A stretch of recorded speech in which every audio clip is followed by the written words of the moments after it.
there's when I promoted to detective, there were some scenes I had to go to that I could still walk in and smell the smell the copper from the blood, and hear the kids crying, and it just I could right now I'm sitting here, I can visualize it in my head. There's things there that people wonder why police officers laugh or whatever on scenes, but there's so much we've seen that we could never tell. Yeah. In fact, it was for years I would come home from work and I would never tell Carrie anything about work. Yeah. Just wouldn't drag her into it. Yeah. Yeah. So. Yeah.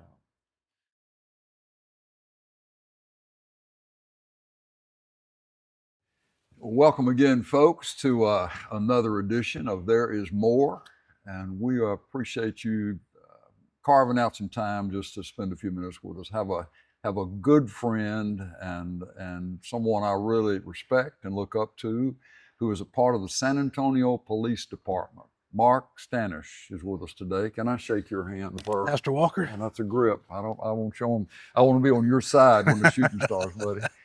We just appreciate you making the time for this today, and I know you have other things that you could be involved in. Today, y'all got teams out around the city and so forth going on. Yes, sir. Where have you always been in San Antonio? Yes, sir. I grew up on the east side of San Antonio. Blue collar family. Father was a welder for CPS. Mom was a homemaker. Yeah. My neighbors next door had a family member who was a game warden. A game warden? Yeah, he was a game warden. And, their family member was. And that's where my interest in law enforcement kind of picked up. I actually was going to school, getting my criminal justice degree. I wanted to be a game warden. Where was that? Where were you in Sul Ross. Sul Ross University. And things happen in life. I came back home, continued going to SAC, just still working on my thing, credit hours, and went through life, just kind of laid off school, started working for a living, and still wanted to be in law enforcement. And one day actually, the game wardens had to put a thing out where the Parks and Wildlife, they're starting to hire again, and I saw their salary. About that time, San Antonio Police Department started rehiring, and I saw San Antonio Police Department salary, and I was like, I want to make a living. So applied, went through the process, and then started the academy in 1995. Okay, so you're saying that the San Antonio Police Department was paying better than the state of Texas for their game wardens? Yes, sir, it was. How about that? Yeah. How about that? All right, so how was your experience in the academy? My academy. I had one moment when, I will be honest, I was a pretty good runner, but short distance running. And we had to do these timed long distance runs. And long distance to me, I went in the academy at 27. 27. Which not really that old, but so we were doing these time runs, 2 mile cross country, 3 mile cross country. I started in October. I think that first run is what they're setting your base time at, and they want to see you improve from there. And it was hot in October, of course, and I was running, and this was going to be my career, and I knew as I was running, I'm like, I'm going to need some help here. And I was slowly falling out of the pack and struggling, but I kept grinding. And I was running with another buddy of mine. He was a little bit older than me. And I said, man, I need some help. I need to make, this base time. I said, man, Lord, give me a hand. And no wind, nothing. And out of nowhere, this wind came. Really? It just cooled my body down, and it hit me in the back and just seemed to push me right on. Wow. Made my base time. And did you? Made it. And then from there, I was just a Took care of myself from there on out. How about So I actually attribute the Lord with getting me through the academy. that? It was no fun. And when I Wow. graduated, you asked how it was. I told myself I'll never do it again. I got through it, and I was like, I'm done with this. I just was not ever go through that academy again. Yeah, yeah, yeah. Well, there had to be enough of something that you, and I mean, not that we enjoy, when we're going through something physically that hard, but you had the sense that this really is something I still want to do. Once I get the other side of this running, I want to be a part of law enforcement, and Yep. the men that were around you that were authorities over you and stuff, they have set enough of a standard that you appreciated that. I did. I'm assuming, Yeah, no, it's they give you the responsibility. The city is trusting you to go out to be your own boss. Mm. They're trusting you to, if you have to get in a situation, we're going to make these decisions that not violate, but we can take somebody's constitutional rights away. We can take away their freedom of movement. We can put them in jail, and you better be prepared for that. Mm. But so it was something mentally. Like I said, when I graduated the academy, I went in at 27. I graduated at 28. I mature enough to handle that. But it was you're out. When I graduated, I requested back to the east side where I grew up. Felt comfortable working out there, and that was just wanted to give, not so much give back to where I lived, but to protect the people that were that I were my neighbors. When I grew up, all my friends, their parents, and whatnot. Yeah.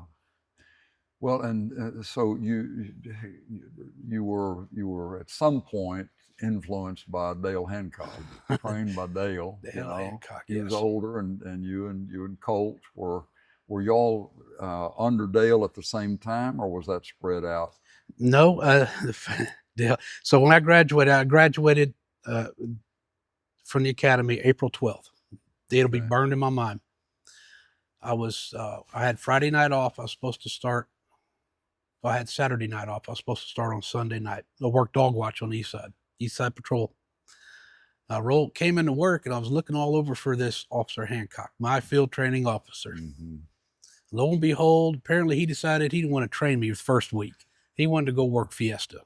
So I got bounced around to some other officers for the first week, and finally I met Dale Hancock. Yeah. And it was he was a great teacher. He was. I still let him know it, but sometimes I don't let him know. I'll give him a hard time, but he has a special place in my heart. Yeah. Well, and I think that's an interesting kind of track to go down. Who are some men that or could be women, but people who have influenced you, who have marked the way you think and can evaluate things. Well, so I give my parents. My dad was a hard guy, and we had our moments growing up, every teenager and father, but still, my parents gave me a strong background. We didn't have much. Like I said, we were probably lower middle income, lower part of it, but they provided for us. They kept us strong and family wise. So I'll give a lot of credits to my father and mother. Yeah. Some of my friends, their parents, they were full-time workers, but they all had farms, either through family or whatnot. So I learned farming through them, working on the farms, working cows, driving tractors, whatever it was.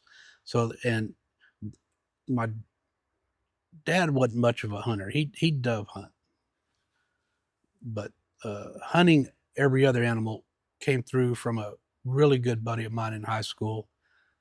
that his father took me out, and unfortunately that gentleman's passed away. It's a shame, but he was an influence too. Mm-hmm. Mm-hmm. And then Now, what when you say as an influence, it just what was it about that man's life that was the influence on you? This was he was steady. he was steady, he was calm, he was patient. Me and my dad didn't have a lot of patience, and I could have been a little hard-headed. I'm not saying I wasn't, but I could have been. But Ray was just, hey, boys, this is how we're going to do it. And everything was slow but fast. I don't know how to explain that. He explained it in a way that made us feel comfortable, built up our confidence. Mm-hmm. He turned me and my buddy loose when we had to refence their farmland. Says, there's everything. Y'all go figure it out. He told us how to do it, and it just built our confidence. And we actually ran straight fence line. Yeah, A bunch of 17-year-olds out there in a hot summer, driving T-post and running, 5 cable barbed wire fences. It was look back, it wasn't no fun then, but look back now, it was fun. But I did appreciate hanging out with Ray. Another gentleman who worked for another one of my buddies, his father worked for a small oil company here. And another one that was always, when it came with his instruction, was be fair, especially to women. Don't you ever raise your hands to them. In the end, they're always going to be right. So don't, you can argue, but you're never going to win. So just kind of lay it low. And then going back to, like you said, Dale, when I started training, I didn't know what you learn in the academy, what happens out there in real life is so, it's book smart here, but there's common sense, street smarts out here. And Dale took me by the hand, led me through it. And eventually when I went out on my own, I had the confidence to do it. Yeah. Have there been some spots along the way that situations, settings that marked you, that you haven't forgotten? That I'm not expecting you to go into all the details about shootouts and stuff. No shootouts with me, and I'm not that I'm grateful that I didn't have to get involved in something like that. The biggest thing that really still kind of there's when I promoted to detective, there were some scenes I had to go to that I could still walk in and smell the smell the copper from the blood, and hear the kids crying, and it just I could right now I'm sitting here, I can visualize it in my head. There's things there that people wonder why police officers laugh or whatever on scenes, but there's so much we've seen that we could never tell. In fact, it was for years I would come home from work and I would never tell Carrie anything about work. Just wouldn't drag her into it. So well, I think that's one of the things that I'm interested in. That's why I wanted to have you on to talk. And we've talked to Dale, we've talked to Colt, and in a setting like this. But I feel like it's just important for ones who really are being protected by your presence and what you guys do, and are being blessed in many ways by y'all's presence and against evil and crime and all that. I think it's important for us to realize that there is a heart behind that badge. There's somebody that feels and their emotions behind the one that's got the gun on their hip, and that it's not you're not just a robot. That the things that you see, the hurt that you step into, it's got to affect you. Mark. Well, So it really was. I guess until I don't know how. Do officers get hardened? Yeah, we get hardened. We become cynics. See it so much. You will become a cynic, and it's not because we are. Yeah. It's just from what we've experienced. The biggest thing when I was on patrol was going to these family violence calls, and these kids are crying, and whoever the suspect was, could be male, could have been female, but if there are kids involved and we had to take one of the parents out, the parents are yelling at the kids, this is what the police do. See how they're taking daddy or taking mommy away. That's and you're like, but we're here to help you. You know, Yeah. it was Here to help. it was frustrating. It really was. This is not, you know. I don't know how to explain it. It was just frustrating. Yeah. Yeah. These people are portraying us as the bad guys, and unfortunately, we have to do our job. Mm-hmm. And we were called to this house, whatever particular reason, whatnot, and we're going to now take care of the situation. Yeah. And then we end up being the bad guys, Mm-hmm. and that wears on you a little bit too. Mm-hmm. So, well, what do you do to cope with that or deal with that? You just try to get it out of your mind and keep on moving. You learn to either push it down, not think about it. You go about, take care of your business, get back in service, make your next call. You can talk about it with some guys, and I think that's where the laughing and the joking starts. Maybe not at the right time, but it's a way of burning off those memories, or like, lack of a better word, just getting it off your chest. Yeah. Yeah.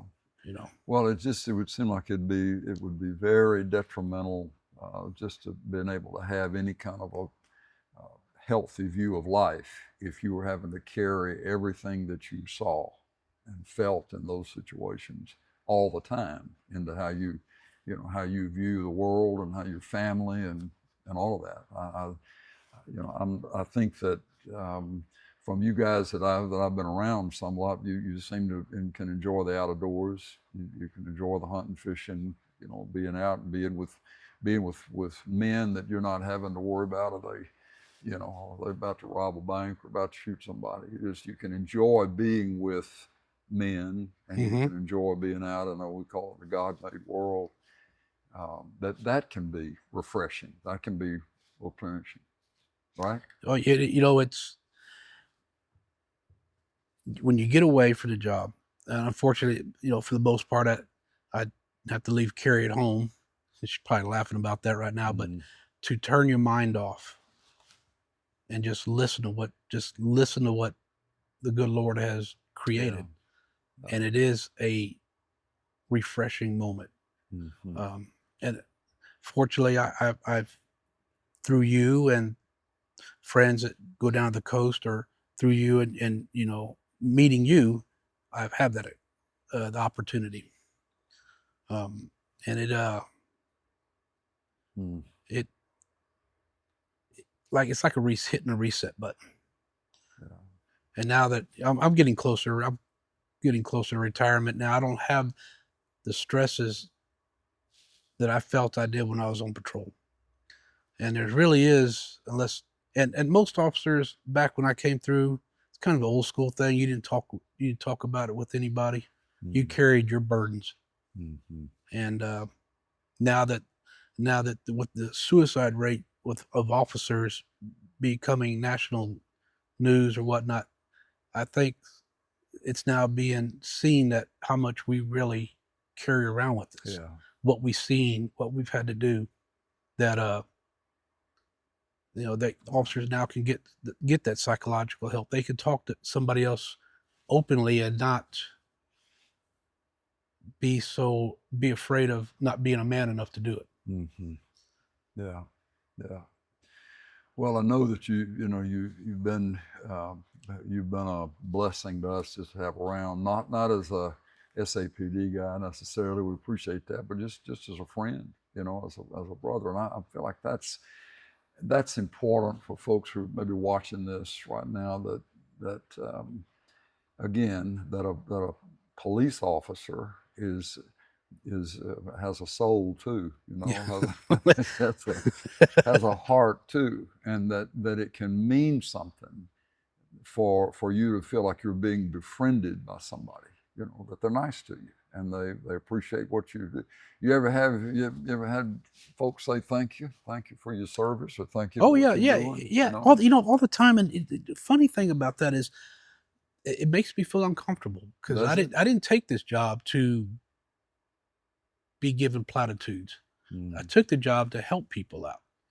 And at the same time, it does make me feel good, but I still feel uncomfortable. Somebody goes, "Hey, thank you for your job." I'm like, "You're welcome." I'm not disregarding them, Yeah. but I just kind of shy away from all Well, the spotlight stuff. you're not trying to make that happen, but No, no, no, but no. it is, it's something. It's a natural response when someone feels that something good has been done to them, to say thank you.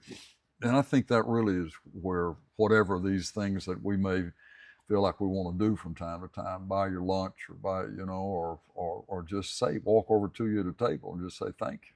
I find myself doing that all the time. I'm probably, maybe do that a little too much, but it doesn't matter what the uniform is. I respect the level, in a sense, a level of sacrifice, of willing. I mean, every time you leave your house and you go to fulfill your duty, you don't know what the day may present for you.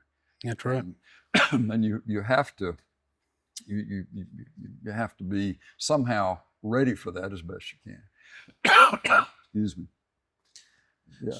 So there was somebody else you asked about influencing, and I want to tell it was you, because I was brought up Catholic, old Polacks.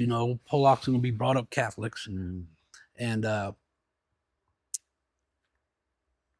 Carrie, my wife, she was Church of Christ, so we didn't get married in a Catholic church. We got married in a Christian church.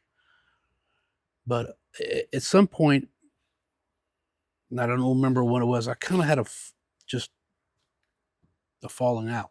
I don't know what it was, but I remember the first time I met you. I was 17, probably 18 years ago. I was standing on Dale's trailer. Me and Dale came down to the ranch, and you came out, and your hair is a little bit longer. Oh yeah. And I'm like, look at this cool looking guy. Who is this? And lo and behold, Pastor David Walker. And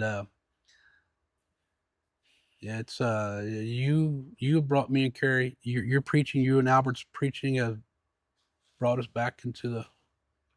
No, we always believed, but coming back to church has made us stronger believers. Really. Well, that's encouraging, and I appreciate you saying that. But I tell you, I'm just so drawn to guys like you. I'm drawn to.